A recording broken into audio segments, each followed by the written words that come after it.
Hello everyone, welcome to aspirant exam study. मैं विजय ठाकुर अपने channel पर आप सभी का स्वागत करता हूं।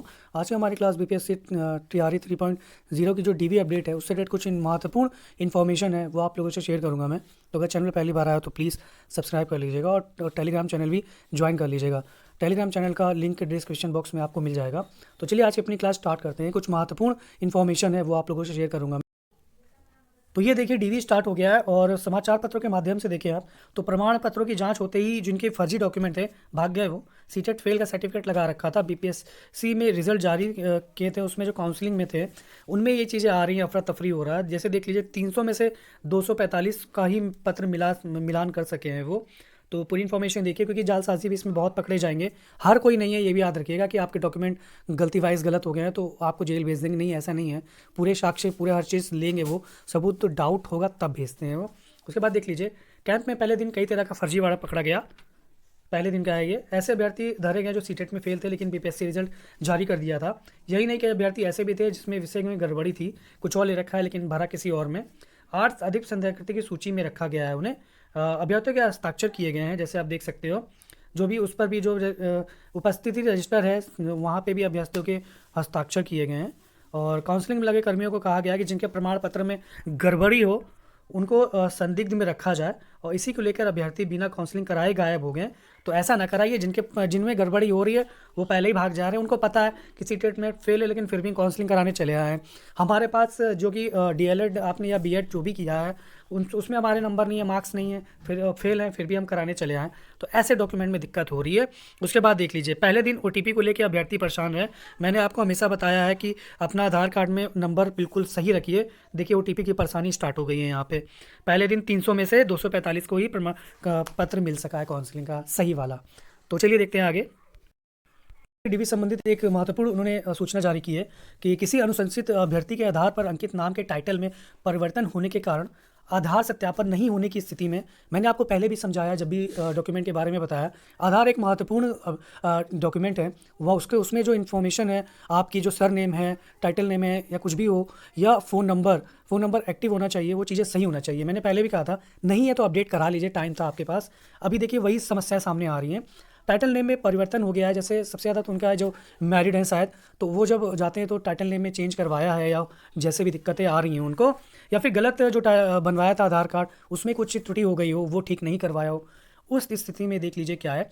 सत्यापन नहीं होने की स्थिति में शिक्षक अभ्यर्थी द्वारा न्यायिक दंडाधिकारी फर्स्ट क्लास मजिस्ट्रेट के माध्यम से प्राप्त किया गया शपथ पत्र आपको प्रस्तुत करना है। कोई वहाँ पे एफिडेविट नहीं लगेगा, एक तरह से एफिडेविट ही है, सॉरी ये तो मजिस्ट्रेट के द्वारा एक शपथ पत्र जाओगे, वो उस पर साइन कर देंगे और वो आपका सत्यापन हो जाएगा। इस तरह तो आधार पर सत्यापन किया जाएगा। उसके बाद सेकंड लाइन देखिए क्या है।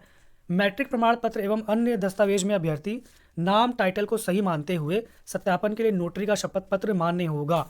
मैट्रिक प्रमाण पत्र में आपने जो नाम दिया है आपका वो नाम चेक किया जाएगा, क्योंकि पूरा नाम होता है, और एक तरह से जो हमारे जन्म तिथि के लिए हाई स्कूल का ही सर्टिफिकेट मान्य करते हैं, तो उससे मिलाया जाएगा आपका। अगर वहाँ पे सही है तो एक नोटरी देनी होगी आपको शपथ पत्र, उसमें फिर वो भी मान लिया जाएगा। भी डॉक्यूमेंट से देख लीजिए एक बार फिर से, इसी तरह के आपको सीरियल वाइज लगाना भी है और इम्पॉर्टेंट है। तो चलिए कुछ इन्फॉर्मेशन भी मैं यहीं पे बता देता हूँ। देखिए डीवी बहुत ही आराम से हो रहा है, कोई दिक्कतें नहीं हो रही है वहाँ पे। डॉक्यूमेंट जो आपने अपलोड किए थे उससे अलग डॉक्यूमेंट अगर आप ले जा रहे हो तो मैच नहीं हो रहा है। ऐसी स्थिति में कल कई लोगों को रोका गया है जिनके डॉक्यूमेंट मैच नहीं हो रहे थे। डॉक्यूमेंट मैच नहीं होने का तथ्य यही है कि उन्होंने अपलोड कुछ और कर दिया, लेके कुछ और गए हुए हैं।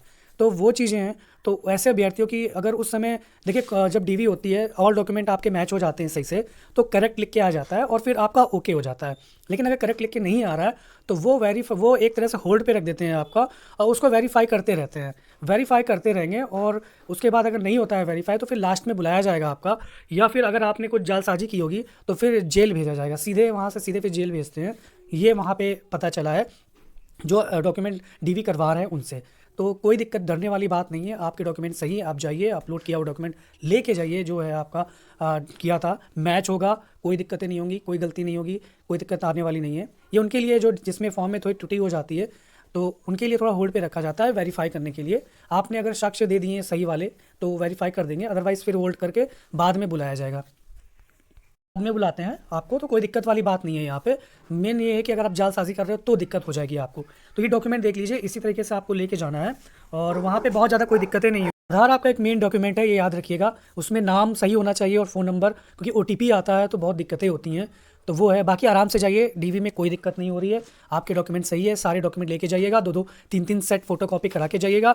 बीपीएससी साइट पे अपलोड किया था उसको ही वापस डाउनलोड करके उसी का ही फ़ोटो निकाल के जाइएगा, और दिक्कत वाली बात नहीं है वहाँ पे कुछ।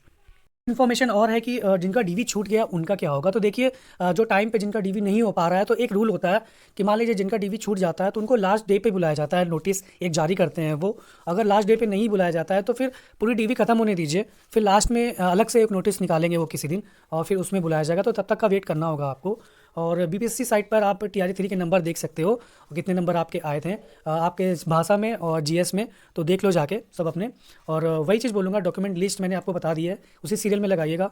घबराने वाली कोई बात नहीं है, आपके डॉक्यूमेंट सही है, करेक्ट लिख के आ जाता है, आपको उसी समय ओके हो जाता है। अगर आपका करेक्ट लिख के नहीं आता है, कोई डॉक्यूमेंट में एरर आता है, तो होल्ड पे रखा जाएगा, डॉक्यूमेंट आपसे वेरीफाई करने के लिए मांगा जाएगा। नहीं देते हैं तो फिर लास्ट में फिर आपको फिर जैसे उनके प्रावधान होते हैं वो चीज़ करी जाएगी।